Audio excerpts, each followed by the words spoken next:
රසම රස බිරියානියක් හදාන්න එන්න. ගන්න හොඳ කුකුලෙක් සෝදා පිරිසිදු කරගන්න, ලස්සනට කෑලි වලට කපා ගන්න, දාන්න ඉඟුරු, කුරුඳු, සුවඳ කොළ, කරඹු නැටි, එනසා ලුණු ටිකක් වහන්න, දාගන්න විසිල් දෙකක්. රස්නේ ගියාට පස්සේ අරින්න. ඊට පස්සේ ඒ වතුර දාගන්න, බත් ටික උයා ගන්න. ගන්න හාල් ඔයාලා කැමති විදියට අර කුකුලව තඹගත්තු වතුරට මේ හාල් ටික හොදලා දාන්න.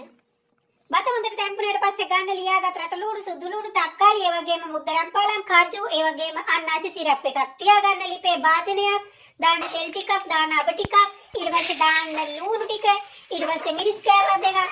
ඒක හොඳට ආනාගත්තට පස්සේ තව ටිකක් දාන්න සුදු ලුණු, ඒ වගේම කුරුඳු, ඒ වගේම මිරිස් කුඩු ටිකක්, ගම්මිරිස් කුඩු ටිකක්, ඊට පස්සේ ලියාගත් තක්කාලි, ඊට පස්සේ ඔබට තියෙනවා නම් මසාලා කුඩු ටිකක්, ඊට පස්සේ හොඳට අනාගත් පස්සෙ දාන්න වතුර ටිකක් උපුවට, ඊටම දාන්න මුද්දරම් පලම්, කජු, ඊට පස්සේ දාගන්න චිකන්.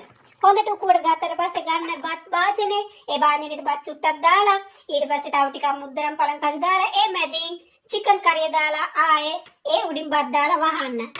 ඊට උඩින් පයිනැපල් සිරප් එකෙන් චුට්ටක්, ඩාල්ඩා චුට්ටක් උඩින් දාලා නැවතත් බත රත් කරගන්න. ඔන්න බිරියානිය. ඔයාලත් ආසයි නම් මේ වගේ බිරියානියක් ගෙදර හදලා කන්න. හරිම රසයි, සුවඳයි, ඒ වගේම ගුණයි.